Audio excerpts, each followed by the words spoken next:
So I have a bunch of shadows, but this lighting is really difficult to perfect because I think I've already talked about this, but I have a light and a lamp and another light. Like, no light from this direction. Even though the shadow is all on this side. It's very frustrating because I think this one right up here gives me a little shiny spot. It's very irritating. But today, regardless of that, today I am doing this month's, which is May, my May book haul. I won't be buying any more books in May if I have something to say about it. And so I thought I'd give you this quick book haul. So I bought 10 books this month. I have a box set, some interlude press novels, which of course you've seen the last few months, and I bought some books at a discount book sale the other day at the local shopping centre. They had a big layout of books, so I picked up some stuff there. So let's get started. First off, I picked up The First 15 Lives of Harry August. This is an adult thrillery type of thing, I think, from memory. It is about a guy who relives his life over and over. When he dies, he gets kind of like pushed back to the start, and no matter what he does, he can't quite solve the problems. He's trying to fix the world during that time period, and he just can't make it work. And then a girl comes to him and says that he needs to save the world and kind of helps him do it, I think. But so this goes through his multiple different lives through, I think. I really don't know that much about this. I'm kind of going based off the back of the book blurb and other reviews, not reviews, but hauls and stuff that I've watched. So I'm really excited for this. I like this cover a lot, but I liked the American cover slightly more, I think.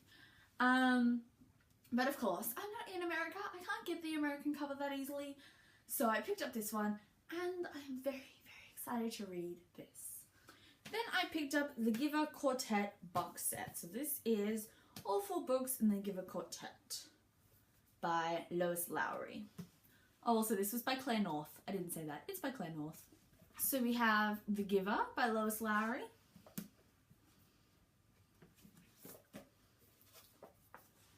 Gathering Blue by Lois Lowry. Why am I saying her name so many times? Messenger and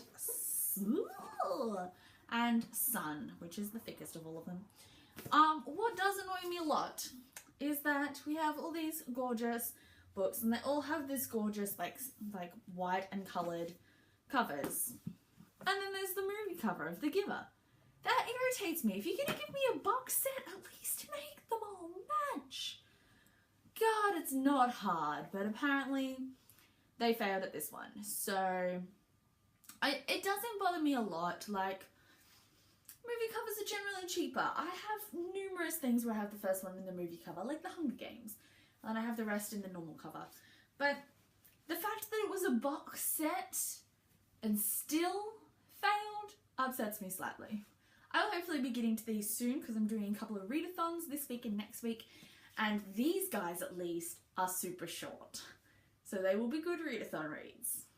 Then I picked up Ready Player One by Ernest Cline. This is a science fiction, I think it's technically adult, but kind of a lot of young adult readers have been reading this. It's teeny tiny writing, man. And it follows in an apocalyptic future, a video game, and has a lot of like gaming references and stuff. I'm not that into gaming. I find it entertaining, but I'm not very good at it, which is problematic. Oh, there goes my phone. Sorry. But yeah, so I really want to pick this up very soon. It was temporarily out of print here, but then I found it at the discount store. So I picked it up. And then I picked up The Cure for Dreaming by Kat Winters. This is a gorgeous hardback that I also picked up discount price. And like, the jacket is gorgeous. But then even more gorgeous is the inside cover. Isn't that just stunning? Oh, I love this maroon colour. And even My computer's going off again, I'm sorry. Even the bookends, is that what they're called? Page ends? I don't know. We don't have enough hardcovers here for me to know that kind of information. These are gorgeous, and this has a lot of... I'm gonna go silence my computer. This reminds me a lot of Miss Peregrine Time for Peculiar Children, because it has all these photos and stuff through it. Less so than in Miss Peregrine's, but there is still quite a few different things inserted into this book, and I don't even really know what this is about. There's a different Cat Winters book blurbed on the back that has a lot of praise for it and stuff. This is the new one, I think. I don't think they're in a series, but I honestly don't care. I saw this cover, and it even has that like mock leather look where it has the little speckles. It feels like a proper leather binding, even though I don't think it is. And it's just gorgeous, so I did it. I picked it up. I'd vaguely heard of it. I think I might have seen this on NetGalley when it was first being released, and I didn't even care. I just bought it. It is gorgeous.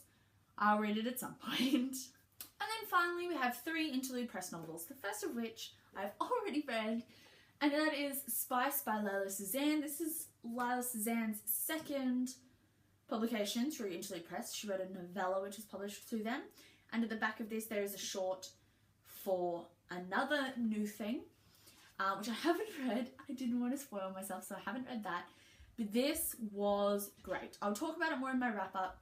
Essentially it's about Simon and Benji, and Simon is a sex advice columnist and Benji is the IT guy at the magazine, and it is just so cute. It is just so good. Read this. Read it. And then there is Love Starved by Kate Fierro. This one I had so much trouble describing in my TBR, but I think it's essentially about a guy who is trying to find a partner, and so he hires an escort kind of thing to that specializes in fantasy fulfillment, and his fantasy is that he wants to feel what it's like to be loved. I have read other stuff by Kate Fierro before, and it was amazing. Like, amazing. I'm pretty sure she might be Italian, something like that. Bilingual, European. Though it doesn't specifically say, it just says lives in Europe. But I think she might be Italian. And she writes gorgeous stuff, like heart impacting. One of the things I read about her was kind of a mystery thriller, and it was amazing. So I am very excited to read this. And then finally, 100 Days by Mimsy Hale. Mimsy is one of my favourite authors, and she writes just fabulous stuff. And this follows Jake and Aiden as they go on a road trip and love stuff and romance, and I really badly want to read this so bad. It is a bit chunkier than some of the others. It reminds me kind of the length of The Bones of You by Laura Stone, which was bigger than most Interlude Press novels, but I am so excited for this. It just, so pretty. I love it. I love it. And I am really, really keen to read this. So these are the books that I bought this month. Pretty much I bought them all over the Mother's Day weekend.